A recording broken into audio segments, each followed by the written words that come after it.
Hi there. Welcome to Pepper's Echo. I am Andre, and I am fervently sorry. I did not realize the time. I'm 7 minutes late. I know. I was busy putting together, and I thought, oh man, I still got 10 minutes left. And I no. The next thing I looked up and I looked at the time. I thought, you know that like wake up and I'm late.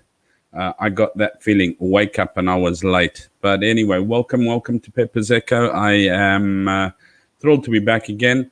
I don't know how I'm going to pace against last week's show with Ronaldo Gous, which was absolutely awesome. Once again, Ronaldo, thank you very much for coming onto the show. It was an absolute blast. But the show must go on, so I will try and do my very best there. First things first, please don't forget to like and subscribe and to share this video far and wide. It's the only way that I do get my content out there as such. And yes, thank you very much for tuning in. And then if you have any subjects which you would like discussed or chatted about or anything to that effect, doesn't have to be political, doesn't have to be South African, doesn't have to be Cambodian, can be anything, can be interests. If there's anything that you'd like to have chatted about, please either drop it in the comments below or drop us a mail at peppersecho@gmail.com, peppersecho@gmail.com, and that would very much be appreciated. And then if you would like to come on the show, please also drop me a mail at peppersecho, PEPPRSECHO. Yes, there is no double P and there's no E.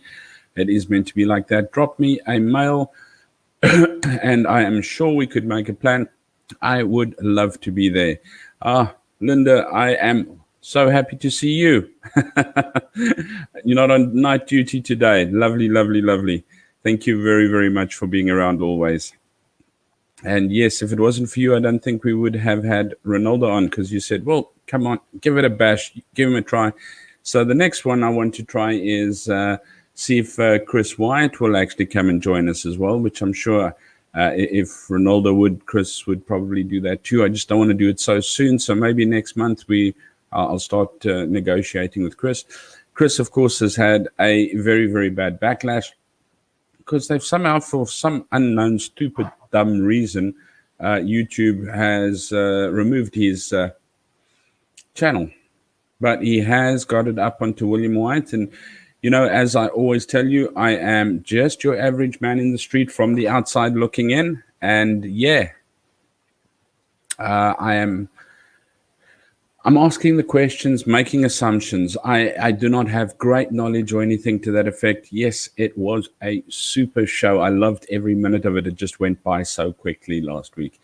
But I'm your average man in the street looking in, going, you know what? What's this? How come? And that's how I actually pick things, going through the news as I go through the week and that. And I'll drop something here and I'll drop something here and go, what's that? Like, I don't have anything on the Cape Town mountain fire at the moment today because it has had so much coverage. And if you actually got hold of Chris Wyatt's streams, you would have had the most brilliant coverage out there ever was with Chris Wyatt. So I didn't. It's just something that was widely covered, so I didn't get it. Chris and Ronaldo Gous, Chris Wyatt, Roman Cabernac, Morning Shot, and Joe Emilio.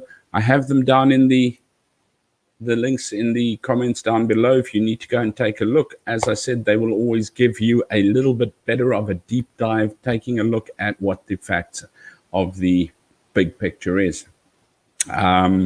Chris, I have put his new channel in there. So yes, after his channel was cancelled by YouTube, very mysteriously, and for what reason, I don't know, because he has been so thorough. And as Chris and Ronaldo were talking about on Wednesday evening, Ronaldo and Chris Wyatt have a show on Ronaldo Grous's channel called Wednesdays with the Colonel.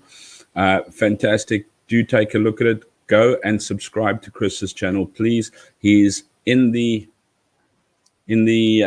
comments over here at the bottom. Let me see if I can actually find him as well, and then I can maybe just post it in the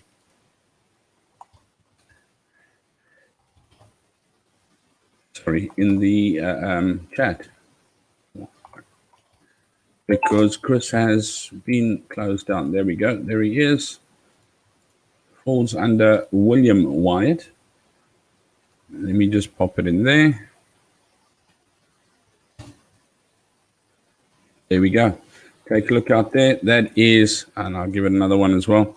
That is Chris's new, but it is in the comments down there as well. So if you're wanting to take a look, please go and give it a shot.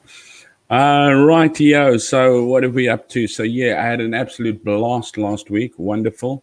This week we are actually in lockdown.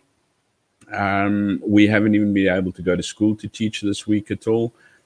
We've had to be teaching from home, and so the wife's been at home, I've been at home, we've got yelling across the place. Luckily, I don't teach. I'm primary principal, so I have more administrative work and that I'm running from home and trying to do a bit of support. And the wife's on this side. She gets this massive computer, which I have to go and sit on the laptop on the other side, and she gets to do teaching from home. The classes have run quite well, so yeah, nothing as good as having your kids back at school, which they haven't been for quite a long time, but we have been going into school and teaching online from there. But with the lockdown, we've got a lockdown in Cambodia. Well, not in Cambodia, it's in Phnom Penh in Cambodia and Tak Mau village or city where the lockdown is, because the figures were getting a little out of hand. And although I must say I stay in a Khan, you would probably call it a suburb, called Choi Chang Va, and it seems to be a law unto their own over here, because I take a look out during the day and there's tuk-tuks and scooters riding all over the place and everything's going bananas, and I'm thinking to myself, lockdown what? Because it's not lockdown. Everything's just driving all over the place. So anyway, I keep inside, I keep safe, because I always say, yes, COVID has only about a 2% death rate on it. 98% chance you're going to survive. But if I gave you a pack of jelly beans and I said to you, yeah, have a jelly bean, there's 2 that will kill you. Are you going to risk eating one of those jelly beans? Bottom line. Fortunately as well, on Thursday, we did go for our second COVID jab. Yeah, we seem to be done and dusted. So yeah, I don't think we're immune, but it's the Sinovac. I know there's a lot of hoo-ha about the AstraZeneca, and there's a lot of hoo-ha about Johnson & Johnson and the Sinopharm. Had we gone earlier, we would have got Sinopharm, but I'm so chuffed that we actually got the Sinovac. So, you know what, in the West, you're looking probably at Pfizer, and when you're in the East, you're looking at Sinovac, which is the Chinese one. So I should be fluent in Mandarin by next Friday. No, I'm kidding. Right. That one's old, eh? Yeah. Let's take a look, see what's happening in the news and views of the current country these days. South Africa. Oh, something just as well. I think it was Mel or Laura or somebody last week said, well, I'd like to see a little bit of comparisons between the countries. I will do so. I'm definitely going to. Ronaldo also said it'll be really good to take a look at comparison between South Africa and Cambodia as such. I'm going to try and get into the markets. I'm going to try, although the markets that are closed now, I'll try and get into the streets so you can actually get a bit of a street view. I'll show you what the bum gun looks like, when Ronaldo and I chatted about last time. But anyway, and try and do a bit of comparisons, etc. As soon as we can actually move out again, and I'll try and do a little bit of live in street footage. I was trying to actually do something with when we were getting vaccinated, but there was just a bit of chaos, so I was not going to try and fit that in. When I get a bit of a cameraman, I'll do so as well. But yeah, otherwise, an overall rather tiring week, because, I don't know, seem to be working from home is a little bit more hectic than working from work as well. Let's take a look what's happening in the news. Meneer Inele departure is a blow to black execs. He was the CEO, the Absa Group CEO. This week's resignation of Absa Group CEO Daniel Inele is, I think I'm pronouncing it correct, is indicative. And please, these are not my, I've never claimed that any of this information belongs to me. It is taken from the different newspapers, News 24, IOL, Daily Mavericks, and the links are in the comments below, which I put there as soon as I finished yet in the evening. So they are also, should I say, cut short. So if you want the full articles, click on the links below or select the links below. But yes, he resigned. Daniel Mminele is indicative of a systematic risk as a lack of strategic support for executives and lack of strategic support for executive and a lack of successful planning at the Absa Group. Meanwhile, some analysts and market commentators have said that Mminele was forced out by a banking executive that refuses to transform. Okay. South Africa's problem in general is race-related. And it is not that people are not wanting to accept race, it is that people are blaming race on everything. And anything race-related is white on black, never black on white. Just a question as we're going along. Why? So, Black Management Forum President Andile Nomlala said on Friday that he had spent the past 2 weeks at Absa's offices and described the problem at the group as a prevailing culture presided over by executives. The environment at Absa is toxic. We need to ask ourselves what dynamic of authority Mminele had and what support he had in choosing his own executive committee, Nomlala told City Press. Now, I don't want to be funny, but when I was a branch manager, when I was a regional manager, I never got to choose my own staff. Yeah, I got to employ as we went along. But what I came into, I had to work with.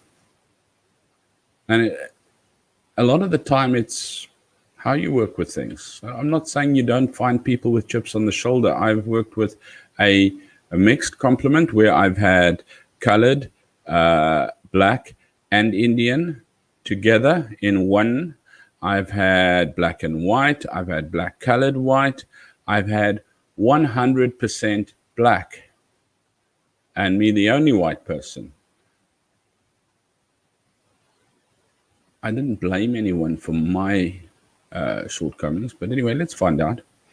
The executive team is at fault. They are the ones who orchestrated Mminele's downfall. Absa Group announced on Tuesday morning that Mminele would be stepping down as a director and group CEO on April the 30th after he failed to see eye to eye with the board on the group's strategy and culture transformation. So he's just come in January, and he's not happy with the whole group. Surely you have a board or a group and you decide that nobody's seeing eye to eye with you. It's also, look, I'm not saying Absa could be wrong. I'm not saying that they're a bunch of little bullies. But what I am saying is, if you say that you couldn't see eye to eye, what were you doing? Was there any compromise? Was there any introduction? Was there any reading the people? Was there any, I don't know, maybe. Absa Group Chair Wendy Lucas-Bull was at pains to explain that Mminele's resignation had nothing to do with race or the group's transformation strategy. Radebe said Mminele's resignation was either a clear case of the Absa Group not wanting to make the necessary transformation change required to move the industry forward, or Mminele had made changes that some in leadership did not want. Possibly it was many. Absa is much too big to make these kinds of mistakes. They have caused a massive systematic risk. They hold our money and they hold our pension funds. Stability is critical, and Absa is a critical institution to the economy. Banks cannot afford to be stable, not be stable, said Radebe. Nomlala, I don't know how to pronounce that, said Mminele's departure had left the Absa Group with a black African person in its executive, without a black African person in its executive committee. So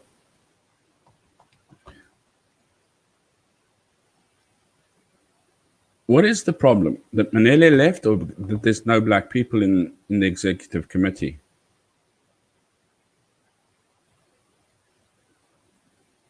Deputy CEO of Absa Retail and Business Banking, Bongiwe Gangeni, reports to CEO of Retail and Business Banking, Ari Rothenbach. You cannot have an executive committee member reporting to another executive committee member who is not the CEO. We do not consider Gangeni to be part of the executive committee. Okay. There is no African in the Absa executive committee. This is not acceptable, and it is never going to be acceptable, said Nomhlala. You know, it's like exactly what Ronaldo was talking about, and I think he actually did a content video on this, and please go down and check it out, where he was talking about Tesla guy, geez, blew right out of my butt now, was wanting to bring to South Africa a low-cost satellite internet, and they're like, no.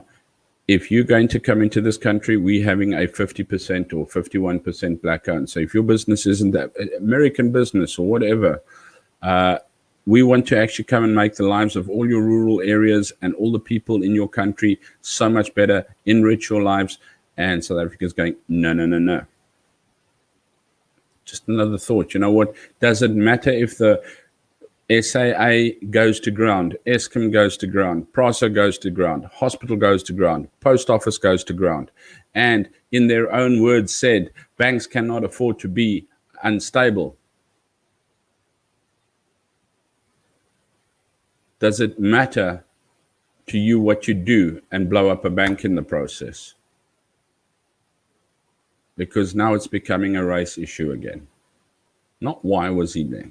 Nomhlala said the fish rots from the head, and if the head is rotten, then the tentacles also rot. I have no confidence in those untransformed people at the executive committee. We have done so many interventions there. Absa Group has ostracized black people.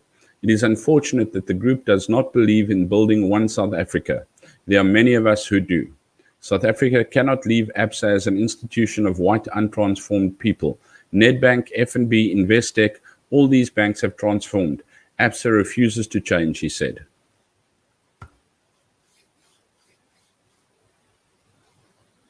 I don't know both sides of the story, so it would probably be very, very bad of me to actually poke a sleeping dog or a snake that seems to be dead or whatever you want to call it.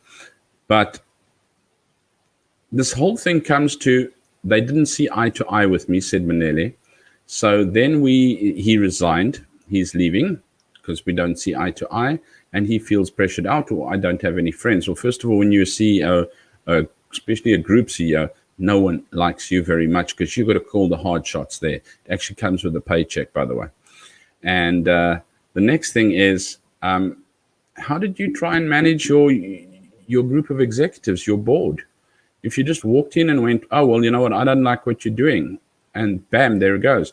You know, there could be a million different reasons. They could have fought this way. They could not have agreed this way. Why does it suddenly have to become a color thing? And now all of a sudden, Absa's group of executives. So basically what they're wanting to do is remove one from the table to put another one there. Doesn't matter if you're qualified or not. It's got to, I think the thing is, what color is there more than what competence is there? And in their own words saying, well, the bank can't be unstable. So what happened? But anyway, being Africa, being South Africa, we knew it wouldn't be long before this occurred. Fake and fraudulent cross-border bus passengers can buy forged COVID-19 test results. For as little as 300 Rand, people traveling across borders by bus can get their hands on a negative COVID-19 result without undergoing a physical test. We said it. My biggest worry is those that are selling vaccines that are absolutely useless. So I don't know where that's going to come in, but I'm sure that's going to hit as well. But of course, this is where we get into anything fake and forged. Welcome to South Africa.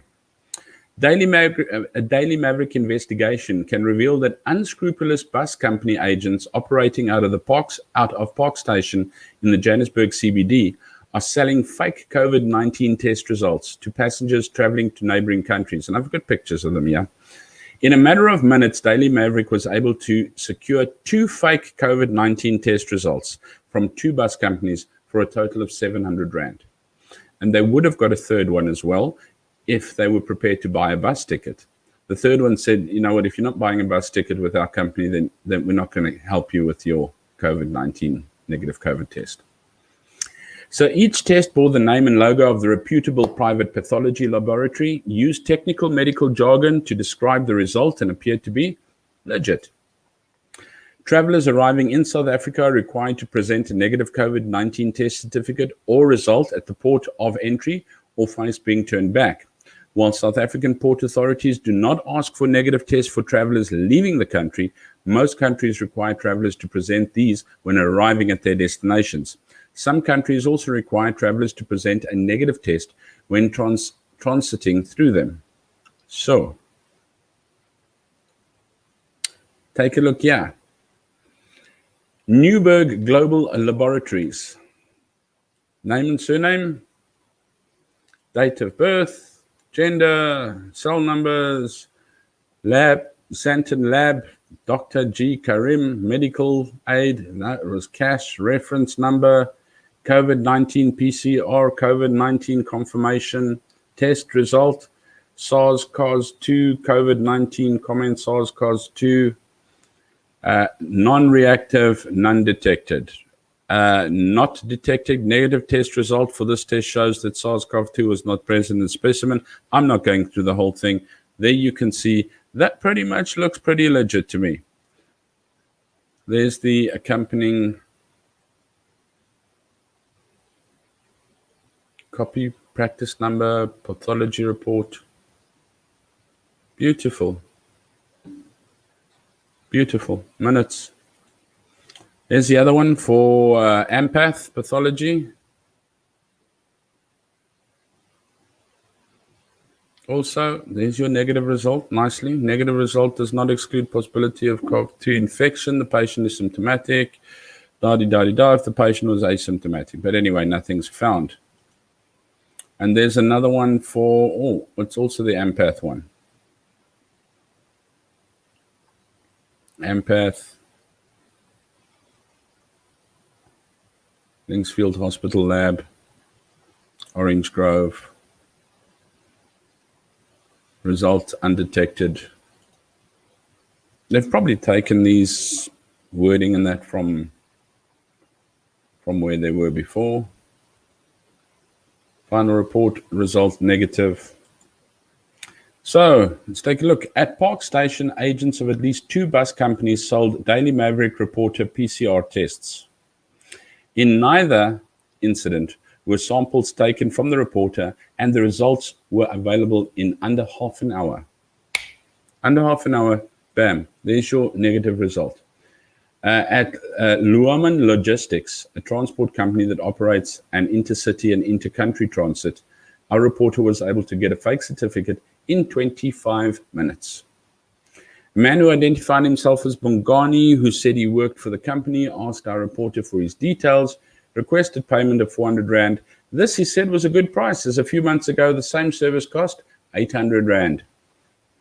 When asked if a biological sample was needed, Bongani responded, no, you do not need that. You can find a place to sit and wait while we process the results.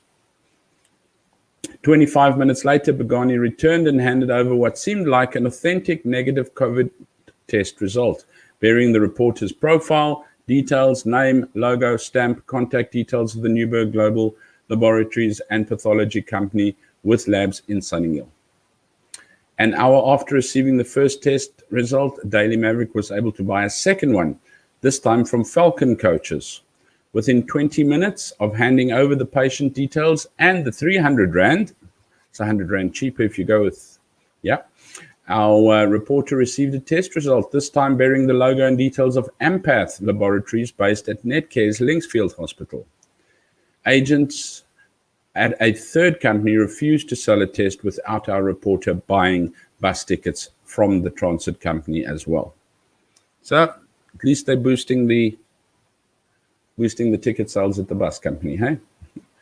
Both Ampath and Newberg Global have distanced themselves from the fake tests. In a Zoom meeting, Joshua Fisher, CEO of Newberg Global Laboratories, said the fake results had nothing to do with us. What these guys do is they get some documents of ours, put our logo, and then all the details about the lab and test, and the tests are not ours. They just cut and paste and then issue with the result. Fisher says the company would be launching an immediate investigation, report this to the police because this is a criminal activity. People are falsifying our results and documents. The signature in the fake COVID result is different from ours, and while our logo is on the left-hand corner, theirs is in the middle and bigger. Next to our logo is the doctor's name and practice number, but it is not present in the fake result. Ours also has an address and contact details, but it is not on their own. The most glaring mistake on the fake result was the misspelling of SARS-CoV-2 PCR, where it was in SARS-CoV-2 PCR. Ampath implemented 3 unique security measures to combat forgeries. These included the ability to verify the specific results with a verification code, a watermark on the actual report, and travel reports including a QR code for further verification. Now, I must say, we have a little, those little block codes, those scanning codes on our, you get like a little plastic card for being vaccinated. And on that little is a little scanning block or whatever you scan your cell phone with or whatever.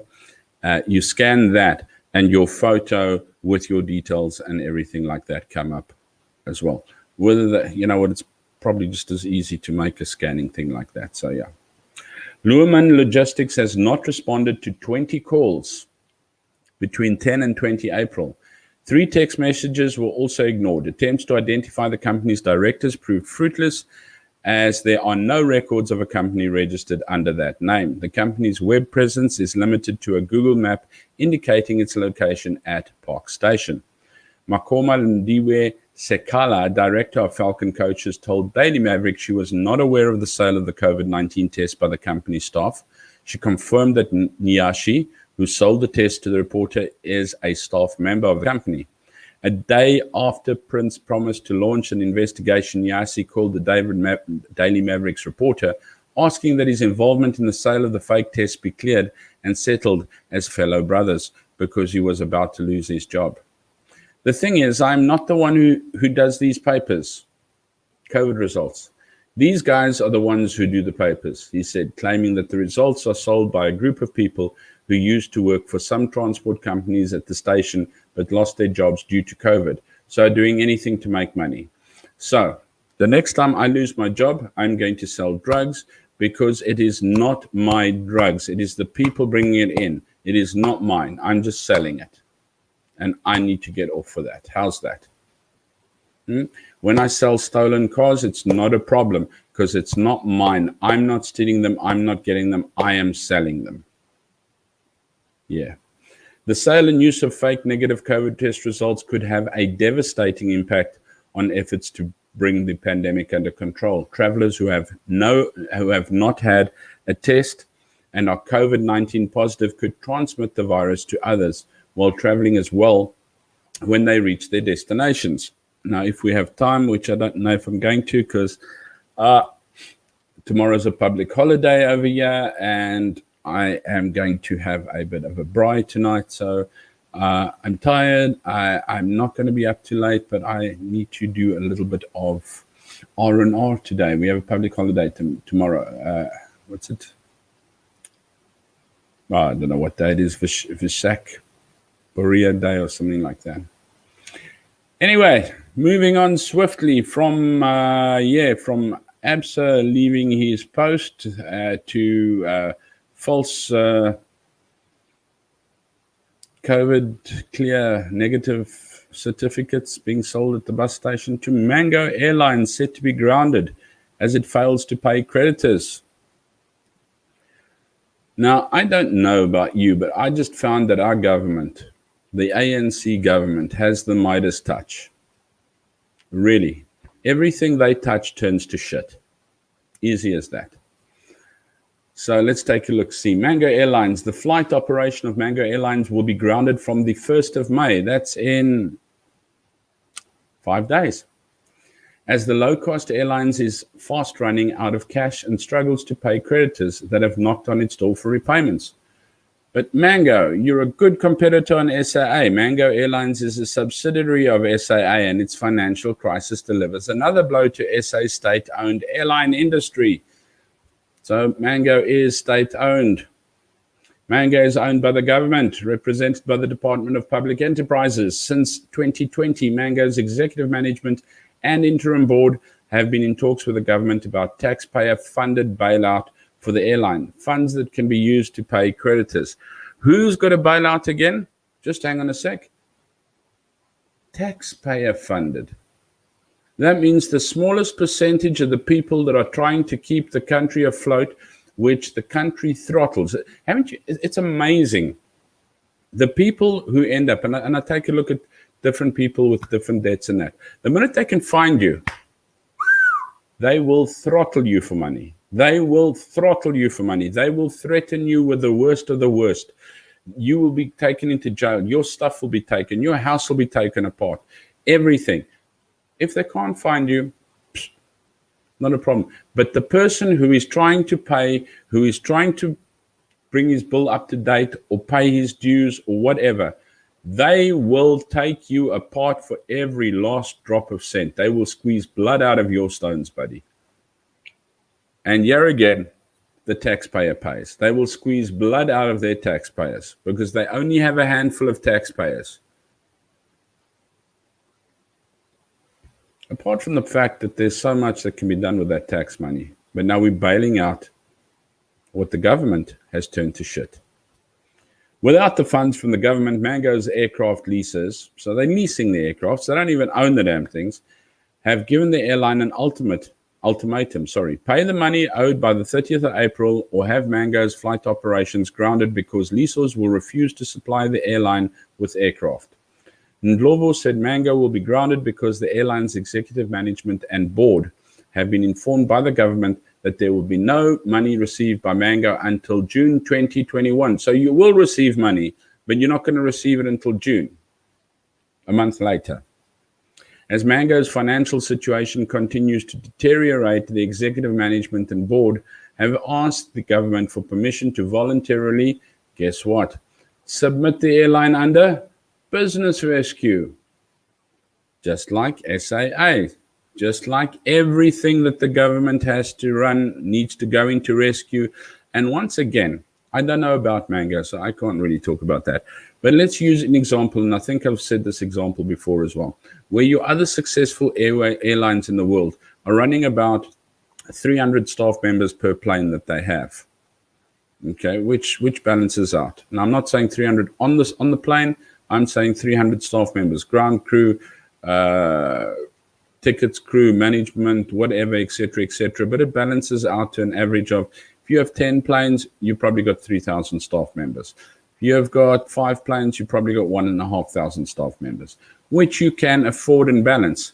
Knowing South Africa, because our government also works that way. We have probably one of the biggest cabinets that there is in South Africa. Because why? Because everybody's buddy needs to get a pocket full of money. Hey. Yeah, we don't have just an education minister. We have a higher education, lower education, sports and education. We have everybody, and we have the assistants. And because none of them can do their jobs, we have consultants as well. Same with the airlines. SAA is running double to almost triple what a normal successful airline runs person per plane. And you're never going to make it like that, buddy. You're never going to make it. Yeah, we've got Mango as well. And guess what? They are going bankrupt and they need business management. The SAA Business Rescue practitioners estimate that Mango requires at least 1 billion rand from the government for its restructuring and recapitalization. The funding would be used to provide Mango working capital amount to 510 million and 440 million would go towards paying airline debts. I ask you with tears in my eyes. They want us to pay our debts. But what are they, or should I say, what is the example? Sorry, my cable fell out there. What example, not my cable, Mike's cable. What example did the government set there? Right, going on to closing off here as well. This is in Afrikaans, so I do apologize. I'll try and say it as much in English as what I can. But a mother and a son, once again, my absolute pet hate. But again, it comes up, and it is something that is denied by the government again, our super shit government. Mother and son murdered on farm. In Mpumalanga, just outside Nelspruit, a mother and her son has been murdered. The emergency services were called out on Saturday at about 6:30 in the evening, and then they found the two bodies of the mother and the son.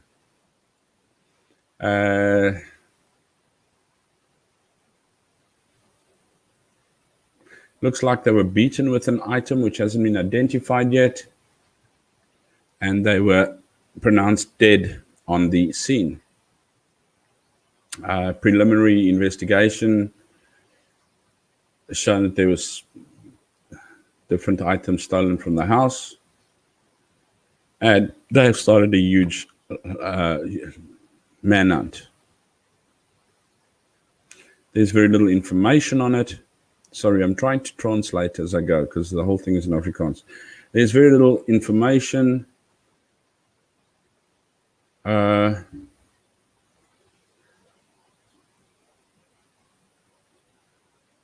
Yeah, the husband was a farm manager, and he was out on patrol, and he came back to find his wife and his son's bodies. I did find another article on it here, which I did put in there.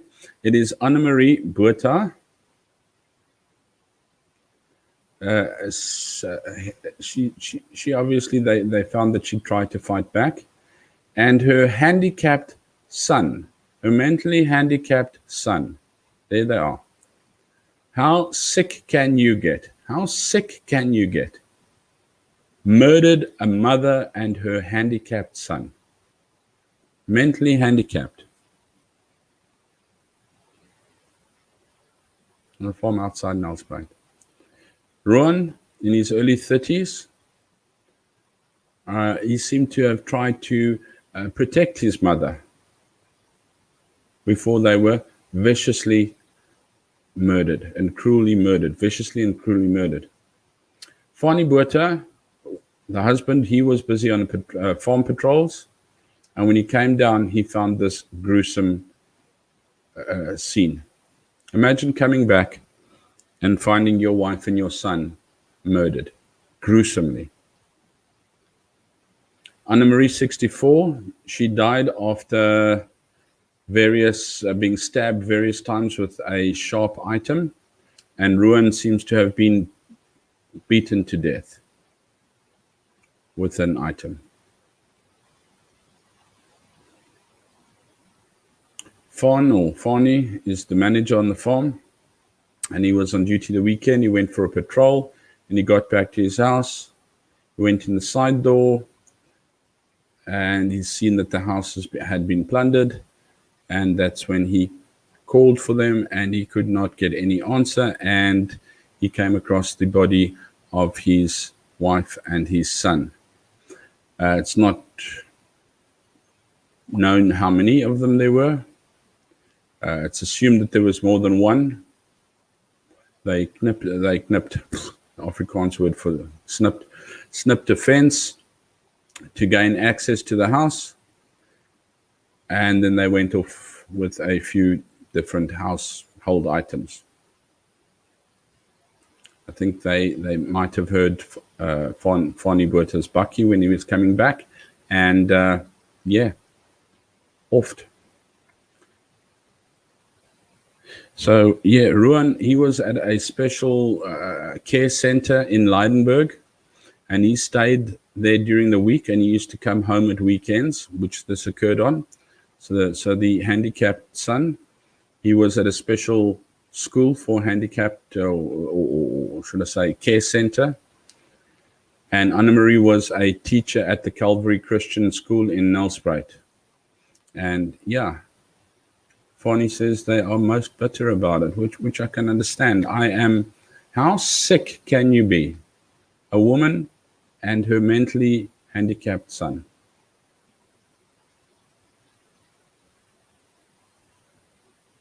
And this did not even come. This, as you can see, this article's in Marula Media.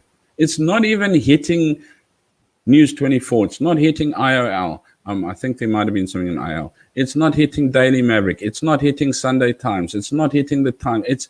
It's not even hitting mainstream media. It is so buried. It is so buried. People are so numb to farm murders these days. It's almost difficult to go from that subject to this subject because it's a little bit of a lighter side. This was also found in Marula Media, which is, I'm going to finish off with this one over here, and I'm not going to push the full hour. As I said, tomorrow's public holiday. Grant me the braai with my wife. And yeah, I'm not able to even carry on against last weekend's. I'm still like miffed. But Linda, thank you very much to you again still.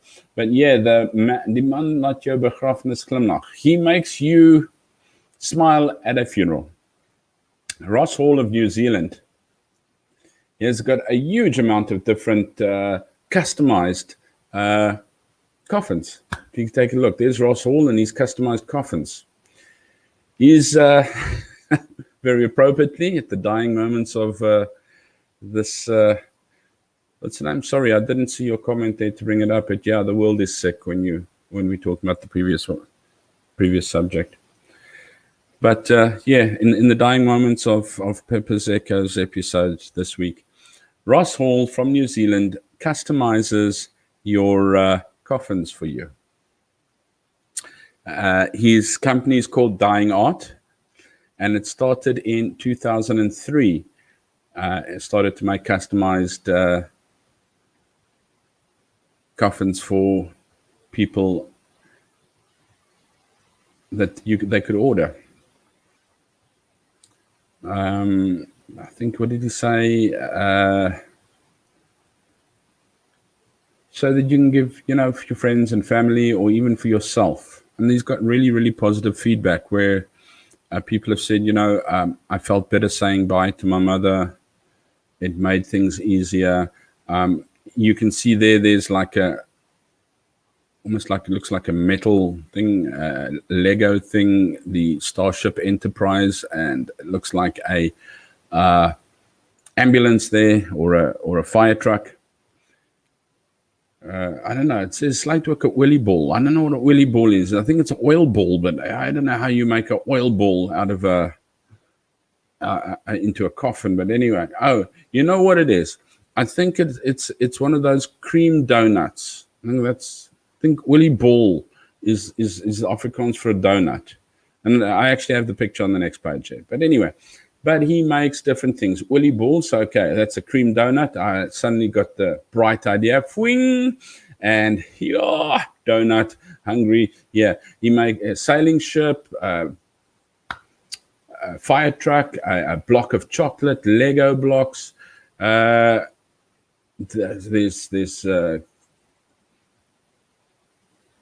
coffins made with costume jewelry. There's one that he just sold, was ordered, that was inspired by the Matrix. Different beaches and places, holiday resorts, things like that. He's made them for different people. That anything you want, he'll actually put together. He actually also makes them for small containers for ashes and that as well. Although I don't want ashes in my house one day. If I've got to cremate somebody, it's your right to be cremated. But, buddy, I'm spreading it. I am not holding a jar of ashes. You come and haunt me in my house because I'm holding a jar of ashes in my house. There's going to be trouble. I'm spreading it, bro. Or it's buried somewhere or something. But it's not in my house. Nevertheless, I don't care how cool the coffin or the jar is. But yes, so he makes different ones, and we're going to end off with taking a look at the different ones. But it can cost you anything from 2,100 to 5,400 New Zealand dollars, which works out between 21,000 and 55,000 rand. Let's take a look, see what the others. There we go. There's the sailing ship one. I hope the Mast goes down, otherwise you've got a serious problem making it deep. Little one for music lovers. There's if you really were a chocoholic, there's your Cadbury's bar. And there's the Lego one. And if you actually look just behind that Lego one there's actually one with the Star Trek Spaceship Enterprise on top of it. So, wow, pretty hectic. This is what I was talking about. Willy Ball. That is the cream donut. And I think that's what a donut is. If I'm not mistaken, somebody help me out from outside. Let me know. Willy Ball, is that a donut? But yeah, imagine getting buried in your favorite cream donut. There we go. Lovely one for motocross if you've traveled around the world. And there's a lot with flowers. I know there was one with the waterfall, everything. I just didn't want to now go and make the whole echo about a whole lot of different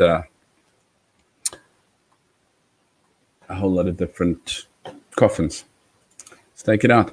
Okay, so I am basically going to cut it there. I know it's only a 45-minute, and I did start a little bit later, but I have been running for 47 minutes now. So I do apologize once again for being late. But guys, thank you very much for listening. Yeah, Africa, what can we say? You know what? Make money where we can, blame race on everything else. And then we've got the sickness of farm murders. It's really, really ridiculous. Yeah, I'm sure it's a donut. Thanks, Linda. It's a donut. If it isn't, we're agreeing on it. I'm 100% with you. Willy Ball donut, oil ball. Could I have an oil ball with sprinkles, please? Okay. Anyway, they have the most wonderful words in Afrikaans. So we'll chat about that sometime. I'd also like to talk about the death sentence sometime as well. I just don't know how to actually put it into a show, and I need to do a little bit of research on that. And as you know, I am the unresearched reporter. But we need to take a look at the death sentence because I want to know who out there is in favor of South Africa bringing back the death sentence. Why would you say so? Well, if you are not in favor of South Africa bringing back the death sentence, and why would you say so? I think the death sentence is a good thing, but I don't want it brought into South Africa. Figure that out, and we'll tell you what it's all about as we go further on. Anyway, happy vaccinating. I hope that the country does get vaccinated so that we can get to herd immunity. As we said last time, week before last, we were talking about the viruses. SA is looking at 10 years plus. The world is looking at 1 year and 8 months. I'm really, really dying to come back to South Africa and visit. Unfortunately, I don't think there's anything there for me to move back to. It's the most beautiful country under the sun, but what do you do when a country doesn't want you? You make the best of it, hey? Anyway, from my side, guys, thank you very much. Linda, I'm going to name you personally because it's, you know what, you've been keeping the echo going as well. Thank you so very, very much. Guys, thank you for watching. If you're watching live, if you're watching the rerun, please pop us a email if you've got any ideas. Peppers Echo, PPRSecho@gmail.com. Like and subscribe. Share this video if you can. Don't forget to pop into Chris Wyatt's new station over there. And yes, on my balcony, an electric braai. Can you believe it? In Cambodia, I have a place called Super Meats, and we get boerewors there.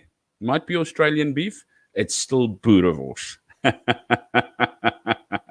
I remember, just before I go, I remember that time with Eugene Tablanche and Yanni, who was supposed to have had a little bit of a knippy in the dark, etc., etc. And I was in Cape Town, and I was catching a train to go into town. And it was still okay to catch trains those days. And there was this big graffiti sprayed on the wall as you drove past with this train. And there's this big graffiti written and said, Yanni hou van, and at the bottom, boerewors. So, yeah, boerewors, guys. Thank you very much. Take care. Have a good one. Be good. And if you can't be good, remember, at least be kind. Cheers, cheers.